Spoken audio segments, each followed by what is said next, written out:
Hello friends. तो चलिए आज देखते हैं हम अपना simple interest and compound interest के कुछ और क्वेश्चंस। आई होप आपने फर्स्ट वीडियो देखी हो। अगर वो नहीं देखी होगी तो आप कंफ्यूज हो सकते हैं, तो इसलिए पहले जाइए और फर्स्ट पार्ट को देखिए, देन हम आगे सेकेंड पार्ट देखते हैं। ओके सो और जिन जिन ने मेरा चैनल सब्सक्राइब नहीं करा हुआ प्लीज़ मेरे चैनल को सब्सक्राइब करिए, मेरी वीडियो को लाइक करिए ताकि और अच्छे अच्छे शॉर्ट ट्रिक्स मैं आप तक ला सकूँ। तो चलिए अब हम देखते हैं अपना फर्स्ट क्वेश्चन। तो सबसे पहले हमें देखना है कि परसेंटेज कितना दिया हुआ है। तो परसेंटेज हमारा दिया हुआ है 8%, मतलब 8/100। अगर मैं इसे शॉर्ट करूँ तो 4 2 ज़ा 8 एंड 4 25 ज़ा 100, राइट। तो 2/5। इसका मतलब मेरा जो प्रिंसिपल है और जो मेरा अमाउंट है, मैंने पहले भी बताया हुआ है कि परसेंटेज से ही हम पूरा क्वेश्चन करेंगे, और परसेंटेज का जो डिनोमिनेटर होता है वो होता है हमारा प्रिंसिपल, और जो हमारा न्यूमरेटर होता है वो होता है हमारा इंटरेस्ट, राइट।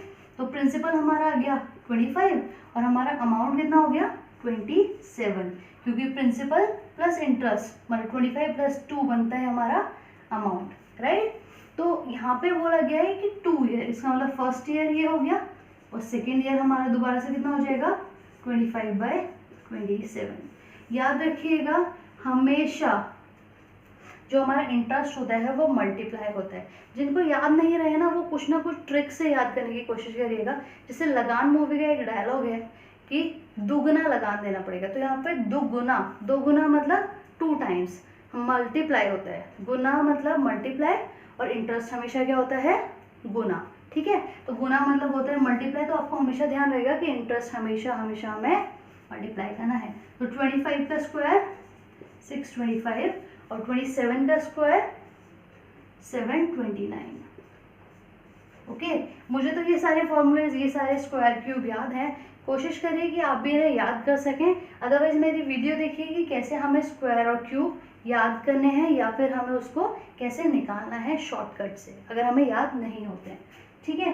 तो चलिए यहाँ पे हमारा एक चीज़ आ चुकी है कि अगर हम कंपाउंड इंटरेस्ट, रिमेंबर ये कंपाउंड इंटरेस्ट का तरीका है, ओके अगर हम कंपाउंड इंटरेस्ट करते हैं तो 2 साल के बाद जो हमारा प्रिंसिपल और अमाउंट है वो कितना होगा 625 एंड 729, ठीक है।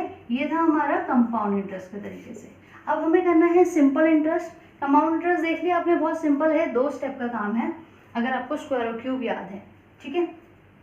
अब आते हैं हमारे सिंपल इंटरेस्ट पे।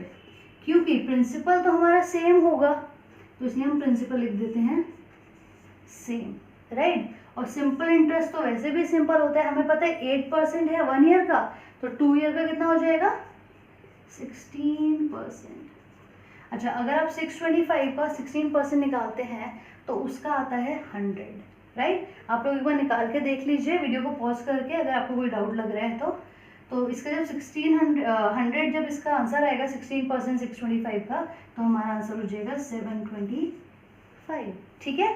यहाँ तक किसी को कोई डाउट है तो प्लीज़ एक बार कमेंट बॉक्स में कमेंट कर दीजिएगा। चैनल को सब्सक्राइब कर दीजिए अगर नहीं करा है अभी तक। तो प्रिंसिपल दोनों का सेम हो गया, इंटरेस्ट दोनों का मैंने बता दिया कैसे निकालना है। अब डिफरेंस देख लेते हैं। यहाँ पे जो डिफरेंस आ रहा है वो कितना आ रहा है हमारा 4, राइट। तो लेकिन क्वेश्चन में क्या बोला है कि जो दोनों का डिफरेंस आ रहा है वो कितना आ रहा है हमारा 16, राइट। तो इसका मतलब कि अगर मैं 625 रुपीज़ लगाती हूँ तो इतना इंटरेस्ट मिलेगा, ठीक है। सिंपल इंटरेस्ट लगाती हूँ तो इतना मिलेगा और डिफरेंस आ जाएगा 4, ठीक है। लेकिन 4 नहीं, हमें तो चाहिए 16, मतलब 4 का 4 टाइम्स और ज़्यादा। तो इसका मतलब अगर मुझे इंटरेस्ट ज़्यादा चाहिए, इंटरेस्ट का डिफरेंस ज़्यादा चाहिए, तो मुझे अमाउंट भी तो ज़्यादा लगाना पड़ेगा। जितना टाइम ज़्यादा इंटरेस्ट चाहिए मुझे, जितना टाइम ज़्यादा डिफरेंस चाहिए मुझे, उतना ही ज़्यादा टाइम मुझे प्रिंसिपल चाहिए होगा, राइट। तो 625 को जब मैं 4 टाइम करती हूँ तो वो आ जाते हैं 2500। और एक चीज़ और, आप लोग देख रहे होंगे कि कैलकुलेशन बहुत फास्ट हो रही है, क्यों हो रही है, तो उसका तरीका मैं बता देती हूँ। आपने वीडियो देखी नहीं है तो इसलिए मैं आपको एक यहाँ पे शॉर्टकट ट्रिक बता रही हूँ ताकि आप वो वीडियो देखें, ठीक है, और मेरे चैनल को सब्सक्राइब करें। अब 625 है, राइट। तो 25 × 4 होता है हमारा 100, हमेशा ऐसे ब्रेक करके मल्टीप्लाई करना है वो सिखा रही हूँ।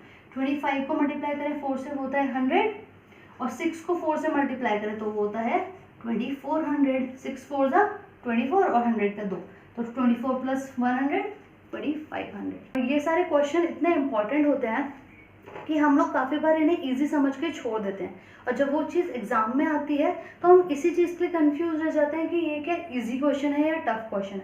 तो अगर हमें आंसर आता भी है तब भी हम उसको गलत कराते हैं, ठीक है। तो किसी भी क्वेश्चन को इजी मत समझिए, क्योंकि ये ट्रिक्स अगर आप वहाँ पे नहीं अप्लाई कर पाएंगे तो आपका टाइम पूरा और पूरा वेस्ट हो जाएगा, ठीक है। क्योंकि लॉन्ग प्रोसेस से, फॉर्मूले से कभी भी हम कोई भी कॉम्पिटिटिव एग्जाम क्लियर नहीं कर सकते। टाइम बेस्ड होते हैं सारे कॉम्पिटिटिव एग्जाम्स, तो please focus on time and your speed. Okay, तो चलिए नेक्स्ट क्वेश्चन देखते हैं। हमें गिवन है एक तो simple interest and compound interest का डिफरेंस, हमें गिवन है यहाँ पे टाइम, एंड हमें यहाँ पे गिवन है रेट ऑफ इंटरेस्ट, राइट। और हमें फाइंड करना है प्रिंसिपल। तो ऐसा कोई एक फॉर्मूला होगा ज़रूर जो हम ये सब निकाल सकें, अदरवाइज तो हम ये सब नहीं निकाल सकते। बिना किसी चीज़ के हम प्रिंसिपल कैसे निकालेंगे, राइट। तो हम यहाँ पे एक फॉर्मूला आपको बताती हूँ मैं, square by 100 multiply by principal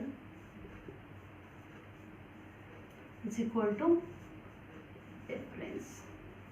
okay, R square मतलब रेट का स्क्वायर, उसे मल्टीप्लाई करेंगे हम प्रिंसिपल से, और वो इक्वल टू होगा हमारे डिफरेंस के।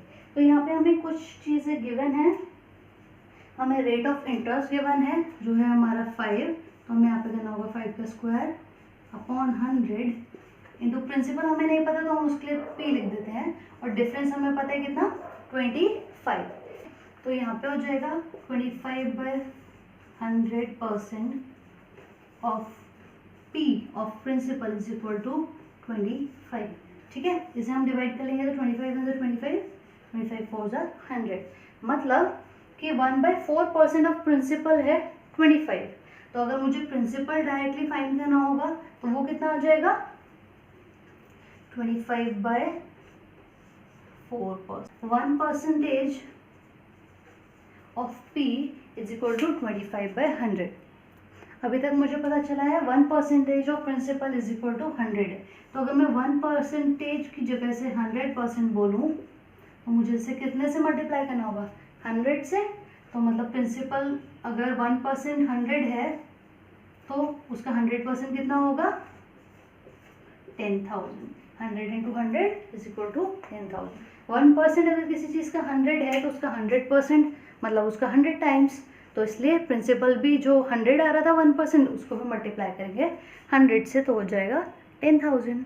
चलिए जल्दी से अपना नेक्स्ट क्वेश्चन देखते हैं। पास टाइम गिवन है और जो डिफरेंस गिवन है वो भी हमें परसेंटेज में गिवन है, राइट। तो इसके लिए हम पुराना वाला फॉर्मूला तो लगा नहीं सकते, इसके लिए हमारे पास एक न्यू फॉर्मूला है। थोड़ा ध्यान से देखिएगा और क्वेश्चन को समझने की कोशिश करिए, राइट। पहले क्वेश्चन में हमें डिफरेंस गिवन था, तो फॉर्मूला क्या होता है डिफरेंस जो परसेंटेज में है इनटू r²/100। ओके, सो जो डिफरेंस हमें गिवन है अगर मैं 100 डिवाइड हो रहा है उसे मल्टीप्लाई में भेजूंगी तो वो हो जाएगा मेरे पास 64, और r² की जगह r² का अगर मैं स्क्वायर हटाती हूँ तो वो यहाँ पे चला जाएगा अंडर रूट में। तो मुझे पता है 64 किसका स्क्वायर होता है 8 का स्क्वायर होता है। 8 8 जा 64 होता है, तो 8 मेरा जब बाहर आएगा क्योंकि वो स्क्वायर हो चुका है तो हो जाएगा मेरा 8%। मतलब जो मेरा r आएगा वो आ जाएगा डायरेक्टली 8%। ये कुछ शॉर्टकट ट्रिक्स हैं कि अगर इस टाइप के क्वेश्चन आपको आते हैं तो आप इंस्टेंटली वहाँ पे कर पाएँ, वहाँ पे जाके टाइम को सेव करना होता है। तो अगर आपके पास ऐसे क्वेश्चन आते हैं तो इन क्वेश्चन को कुछ सेकंड्स में ही आप कर लीजिए ताकि आपके मार्क्स सिक्योर हो जाए और आपका टाइम भी सेव हो जाए। चलिए अब आपको मिलते हैं अपने थर्ड पार्ट में जहाँ पे इससे ज़्यादा टफ, इससे ज़्यादा अच्छी और ज़्यादा ट्रिक्स मैं आपको बताऊंगी। तो प्लीज़ मेरे चैनल को सब्सक्राइब करिए, वीडियोस को लाइक करिए। Bye bye.